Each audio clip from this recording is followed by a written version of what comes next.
Amen. Solomon's writings, we're going to start with the book of Proverbs because it's probably the most commonly read. It's the most popular, I guess, or one of the most popular books of the Bible, simply because you don't necessarily have to be a follower of Christ to find the book of Proverbs fascinating. You know, there are people that are secular in their lifestyle, but yet will read the book of Proverbs and will memorize certain things. Basically, a proverb is a short, principled saying. It's based on a moral principle, and it's meant for you to memorize these things. If you can memorize a proverb, it's got a moral background, moral principle, and it helps you in your life. You know, my personal favorite, and probably many of yours, is chapter 3, verse 5, when it says, trust in the Lord with all your heart, and lean not unto your own understanding. In all your ways acknowledge him, and he shall direct your paths. That's a saying that I can memorize, and it's got a powerful meaning to it, a moral principle behind it. And Solomon knew 3,000 of these things.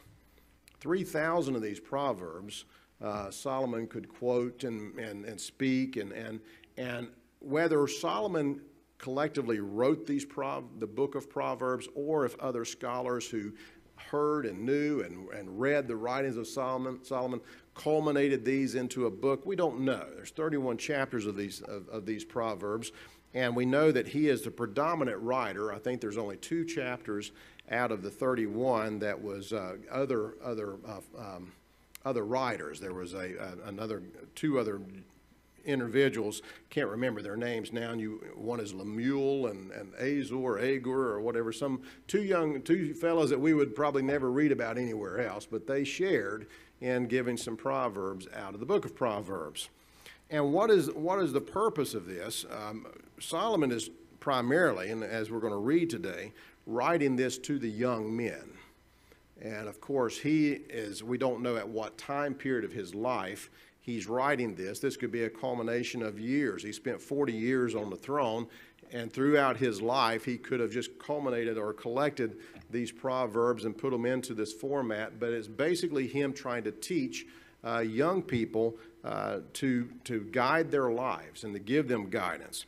They're basically that in other forms in other parts of the nation, or the country, or world, I should say, there were other philosophers and people of knowledge who considered themselves to be wise. You know, we knew of, our high schools teach us of Socrates, who taught Plato, and he also taught Aristotle, and they were all looking for the meaning of life and to give their own principles of life.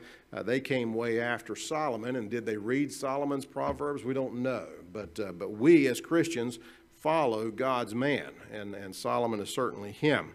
Some of the things that when I was studying this, it gave a collection of some of the topics that are discussed in the book of Proverbs for those who want to increase their wisdom in these topics. Topics such as personal conduct, business affairs, obtaining wealth, charity, ambition, sex, discipline, debt, child rearing, character, the use of alcohol, politics, revenge, godliness, and a whole host of other things. These are topics that the wisest man of his day felt like he wanted to express through moral principles of how to deal with these topics.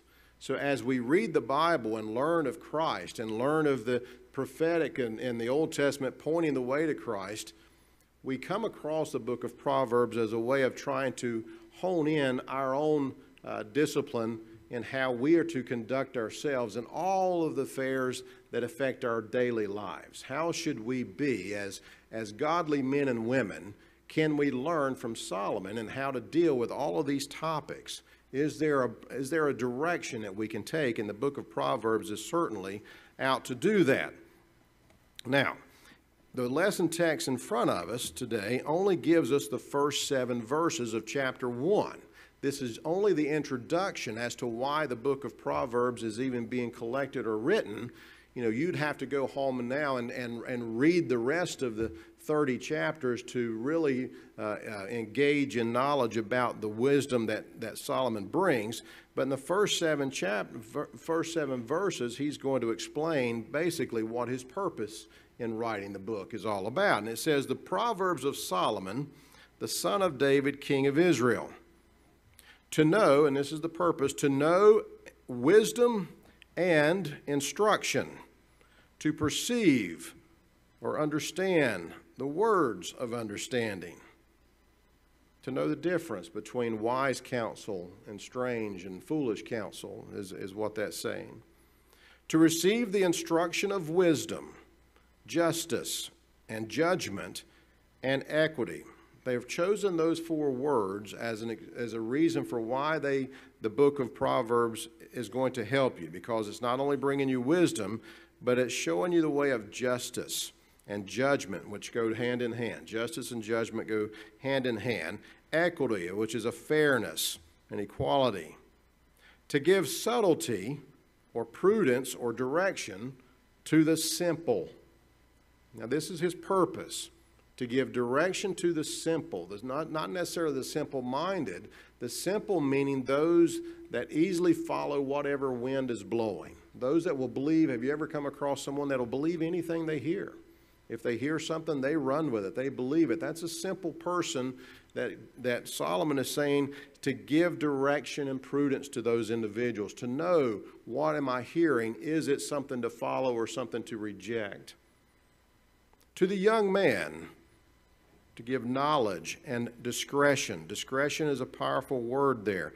Discretion meaning the ability to act and say or speak without offense.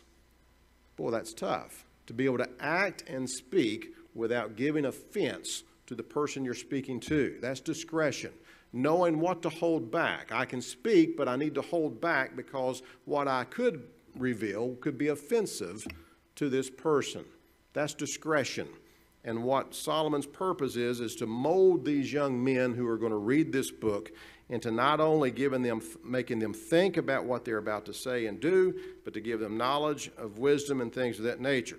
So in verse 5, it says, a wise man will hear and will increase in his learning, and a man of understanding shall attain unto wise counsels. A man of understanding knows who he's listening to and directs himself to listen to men and women of wise counsel, not to hang around foolishness. There's the age-old direction I read one time where it says, if you find yourself to be the smartest man in the room, you're in the wrong room. You need to find another room where people are smarter than you. Wise counsel. Seek wise counsel and not foolish counsel. To understand a proverb. When someone of wise counsel gives you a moral principle, gives you a statement, a saying, to be able to understand it and its interpretation. The words of the wise, and it says they're dark sayings, which is another way of saying they're riddles. So many times you'll hear philosophers and the words of the wise men as they put it in different terminology, which it can be dark and misunderstood, and to be able to reveal and open this up and understand it. That's the purpose of trying to learn and to understand Proverbs, is to be able to dissect it. And he concludes his first 7 verses that introduce the book of Proverbs by probably the most powerful of Scripture of the other previous 6. He is introducing his book by saying, the fear of the Lord is the beginning of knowledge, but fools despise wisdom and despise instruction.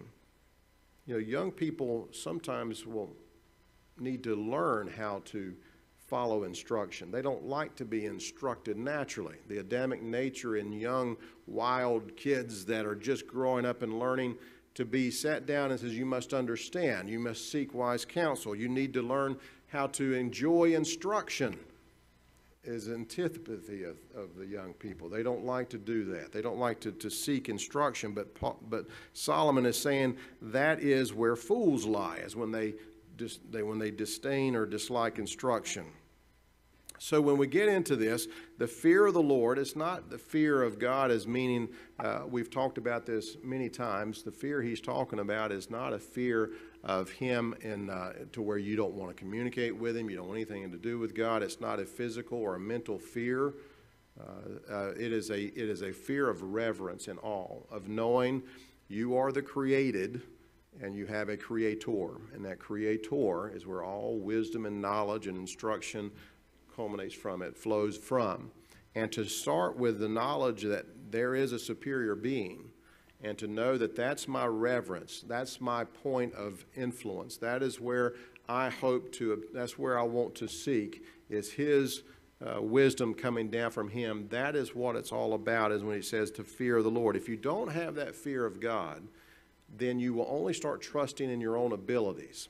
You'll start worshiping yourself and whatever knowledge you can obtain.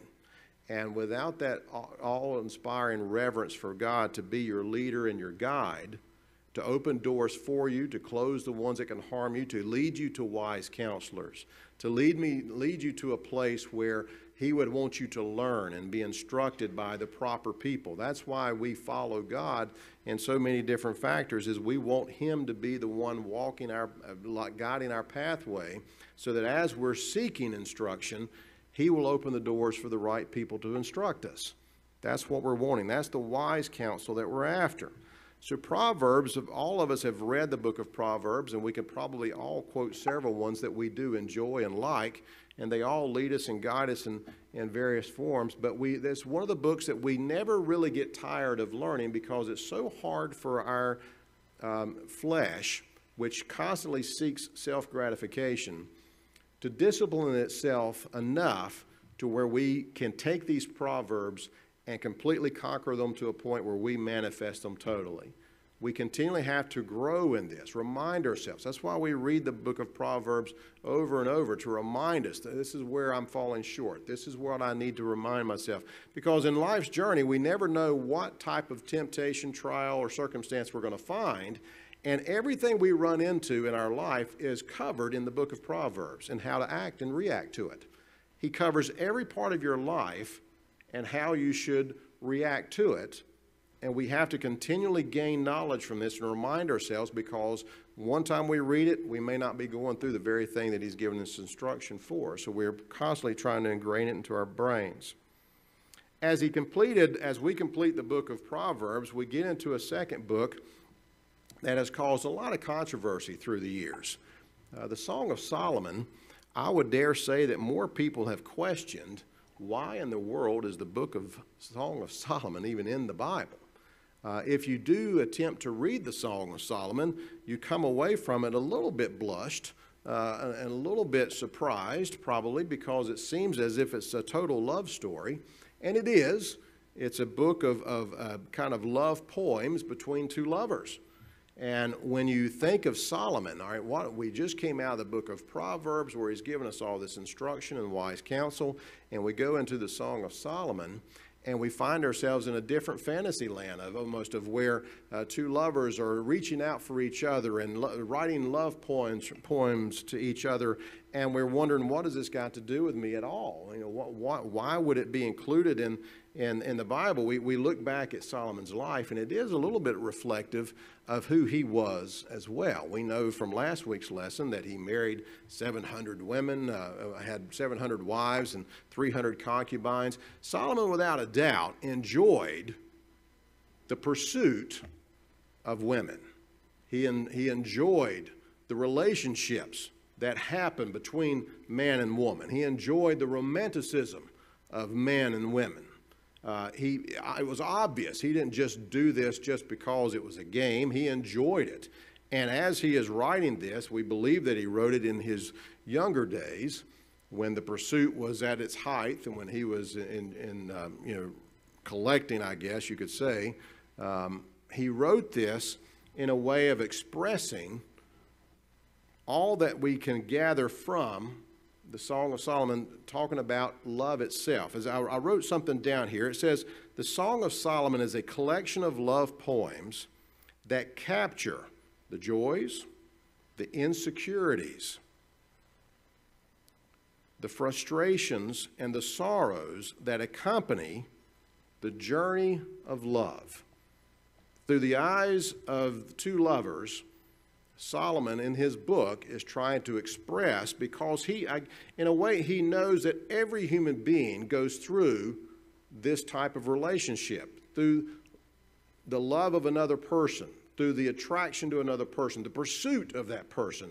For those that are married, we have a pursuit of the person that we have chosen. And Solomon knows that this is part of life, and he is developing a book basically of poetry to talk about the frustrations with it, the joys of it, the sorrows of it.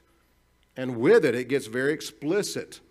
Some have even claimed it to be erotic when you read what he is expressing himself. It shows a little bit of his personality in it as well. It's included in the scriptures because not only is it a help to people who are younger people who are anticipating marriage, the frustrations of it, and what is it like should, as they say in the South, when a girl turns 18, she marries the first boy that makes her laugh. That's an old saying, but anyway. We don't do that.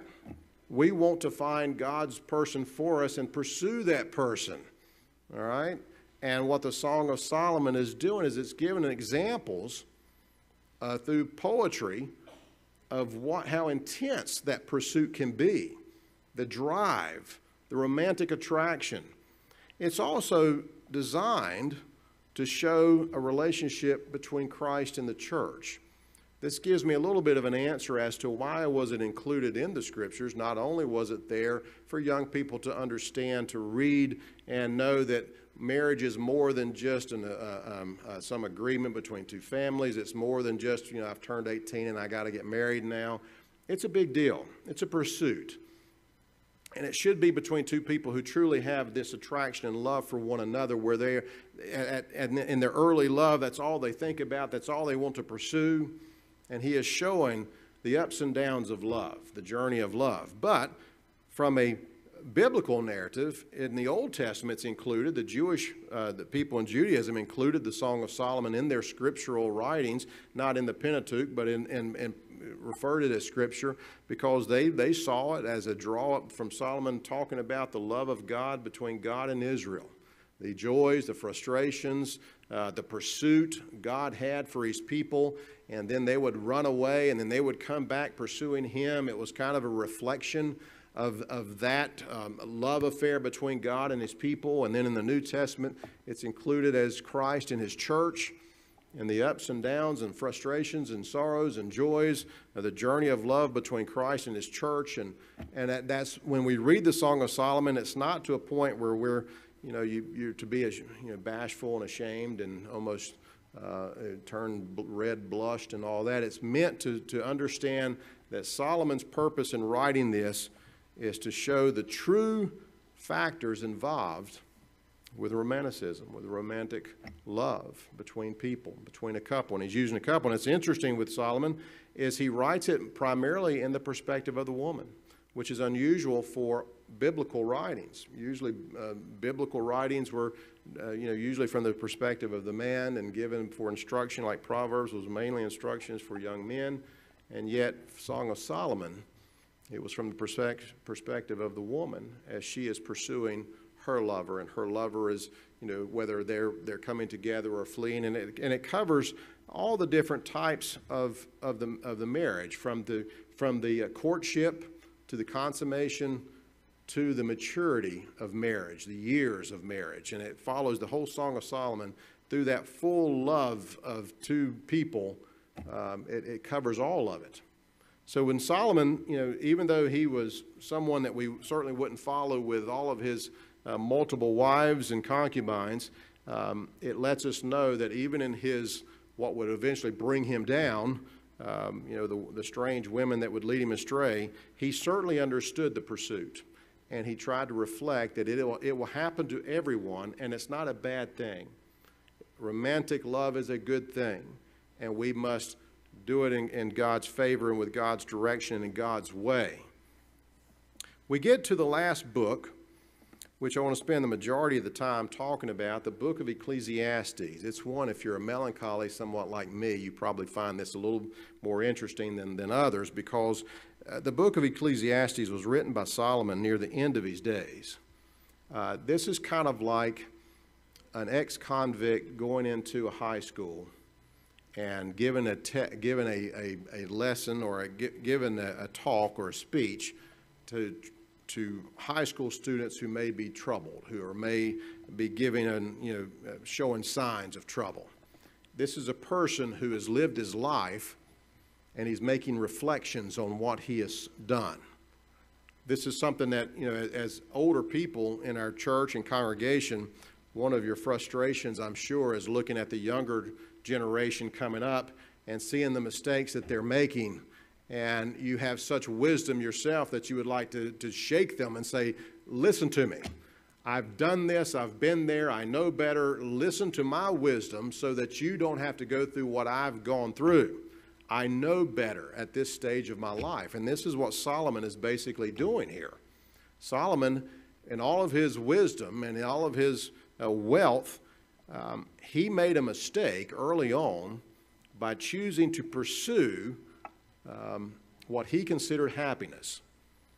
He was given God's wisdom and contentment, but he wasn't content with wisdom.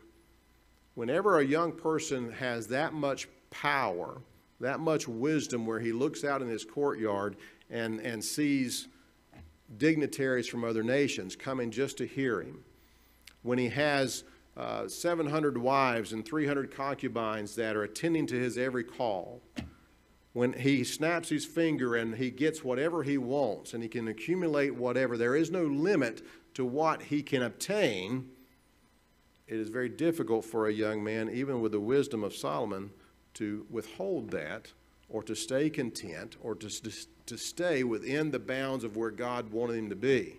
Remember his desire when God asked him, what do you want me to give you?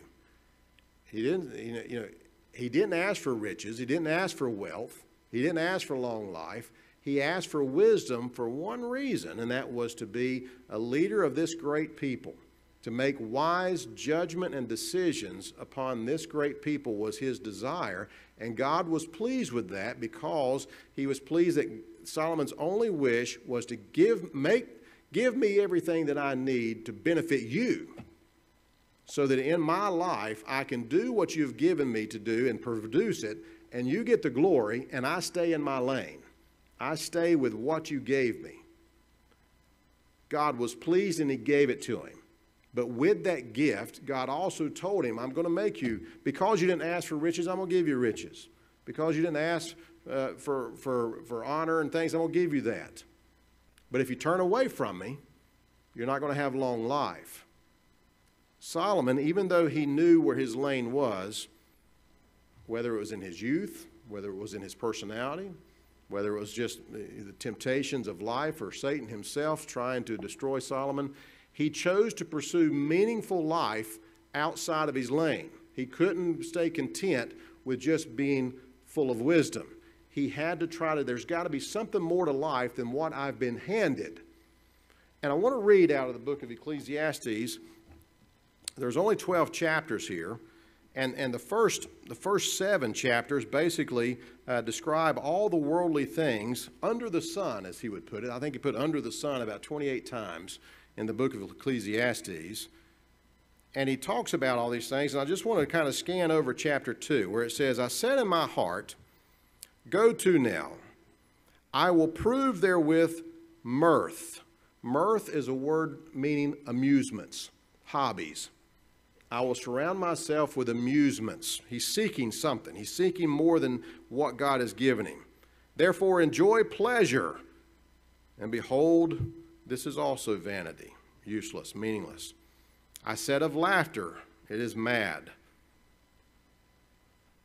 And of mirth, amusement, what doeth it? I sought in my heart to give myself unto wine. Maybe meaningful life is in enjoyment of alcoholic drunkenness. I gave into wine, yet acquainting my heart with wisdom, and in lay hold of folly, till I might see what was that good for the sons of men. I made me great works. He got into architecture. Maybe I can find pleasure in building my kingdom, building bigger barns, more exaggerated and elaborate palaces. Maybe I can surround myself with all of that I can do architecturally and find this. I build me houses. I planted vineyards. I made gardens and orchards. I planted trees and of all kinds of fruits.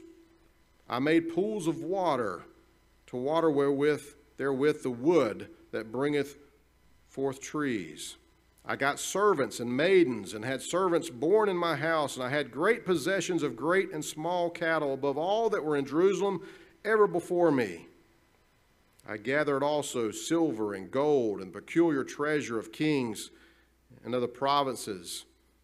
I gat men singers and women singers, and the delights of the sons of men of musical instruments, and that of all sorts. And whatsoever my eyes desired, I kept not from them. Whatever I wanted, I obtained. I went after it. Nothing stopped me. I withheld not my heart from any joy, for my heart rejoiceth in all my labor. Then I looked on all the works that my hands had wrought, and on the labor that I had labored, and behold, all was vanity, vexation of spirit. There was no profit in them under the sun. This is a man who has sought pleasure. He has sought meaningfulness of life. He has not been content with what God has given him. He's a man who's got the ability to obtain everything that the world has. He has tried everything that man could ever want. And in the end, in his old age, he is sitting back and reflecting on all, searching in his mind, the palaces, the wealth, the luxuries, the amusements, the hobbies, everything that he could have, and he realized it was all meaningless, worthless in the meaningfulness of life. That's the first 7 chapters that he talks about this. He's teaching people that would listen to him as an older person of wisdom, saying, I've done it, I've tried it, and here's where the end of it comes from. It's not worth seeking. It's not worth going after. It's not going to give you what you're wanting. It typically will draw you away from God. And he concludes with the matter on chapters 8 through 12 in Ecclesiastes, where most people who are wanting to find Solomon, please come back to God. Is there any indication in all the Bible that Solomon came back to God? If you're looking for that, it may, although it's not explicit, it may be in chapters 8 through 12 of Ecclesiastes, because he realizes that outside of relationship with God, outside of being with God, everything else that you try to put in your life is meaningless. But with God, even the small things are expanded in life. So chapters 8 through 12, as you look at this, he is basically concluding that without God, all life is meaningless and not worth seeking. Sometimes, I had a friend one time who put all of his whole life into his occupation. He worked for a company, and he was high up in the company, and he made decisions every day, and he lived his whole life to better the company, to be an important part of that company. And when it came to retirement, he told me later in life, he said, when I decided to retire, I felt really bad because I knew the company would struggle so without me. The company could not continue without me.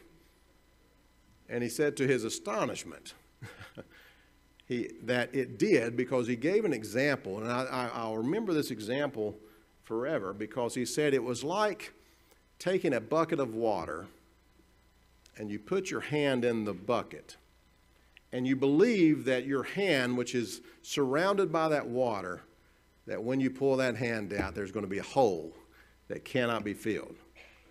The company cannot last. I've poured everything into this company, but he said, when I pulled my hand out of the water just consumed the hole as if I was never there. Meaningless.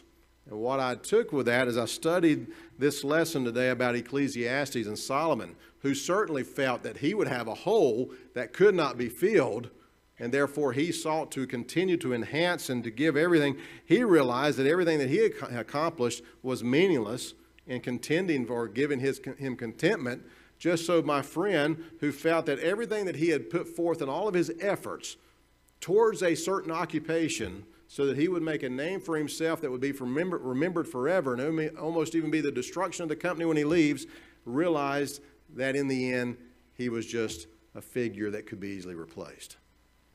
So what is Solomon trying to tell us in the book of Ecclesiastes? He is basically someone who is somewhat depressed at this point of his life. He is depressed after seeking satisfaction and happiness in worldly things and pleasures. That is something for all of us to pay attention to. Proverbs helps us to grow, supposedly as young people, to learn before we make the mistakes. Teach us your Proverbs, teach us your instruction, and that our minds will be open to that so that I know how to act and react to people. When things happen to me and when people approach me, give me wisdom through your Proverbs and let me memorize these things that I can bring them back to my memory.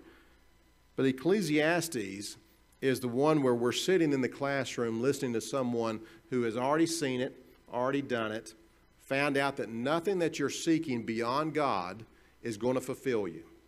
That's a hard lesson for any young person to take, especially with their lives ahead of them, thinking of all the glory that they're going to receive, all the things that they're going to obtain and acquire, where they're going to go, how many children they're going to have, the worldly possessions they may desire. All of that is a good part of life, but without God, and all you do is seek that, it will be meaningless in the end because it will not fulfill that inward desire that you may not know it, but that you have. There is a spirit inside of you that does want to be reconnected through a relationship with your Creator, and without that relationship, you are always searching to fill that void and that hole. And through your pursuits, you may have the wealth of Solomon where you could try it all. Some who don't have the wealth and can't try everything will try to do it in other ways that are harmful to them. But in the end, whether you're wealthy or poor, whatever you try to pursue to give you meaningfulness in your life or happiness, the world's got plenty of opportunities. They've got plenty of things for you to try, but none of it fills that void. Ecclesiastes tells us we are very lucky and fortunate to have the book of Ecclesiastes to remind us that our pursuit of God is more important than our pursuit of anything else, because that fulfills us. The other things, the big houses, the fancy cars, they're nice. Everyone loves to enjoy it, pursue it, but don't let it overtake your pursuit of God. With these writings of Solomon, we still, are fascinated by the man, the ups and downs of his life. And, and it's a tragedy in a sense of what happened to him. But yet I look back after Ecclesiastes, I was thinking, if he would not have gone downhill, so to speak, after he obtained so many strange women who led him astray, led his heart away after false idols and things of this nature, where once he separated his life from God, he tried to fill it with all the other things. If we wouldn't have had him go through that, would we have Ecclesiastes? If Solomon would have stayed in God's direction or in his pathway and continued to be the wisest man of his day and continued to write books of how-to and instruction, we would have grown from it. But Ecclesiastes has its role because his downfall, which we all hope he repented from and was able to reconnect with God, his downfall led to the book of Ecclesiastes that we can learn so that we don't make the same mistakes. If the wisest man of his day can make these mistakes, we are susceptible as well. But he left us words of wisdom to follow, and we're never too old to continue to read this. Read it to our young people that they may know, this should be mandatory reading. Proverbs and Ecclesiastes should be mandatory reading for everyone getting in high school or college or whatever, because it is so vital for them to continue to learn and realize the instruction and wanting to be instructed so that you don't make the same mistakes is so vital for your life. We conclude this lesson, or we conclude this curriculum with the wisdom of Solomon from his beginning all the way to his end, and we still draw on it today. Next week, as we start the fall quarter, we're going to go back and study the patriarchs of the Old Testament, starting, of course, with Abraham. And we can learn from these patriarchs, and we look forward to studying that and bringing that to you next week. Hope you have a good week. Be prepared for the next, for the service this morning as we enter into a time of worship, and it's appreciate you coming out today. We'll see you then.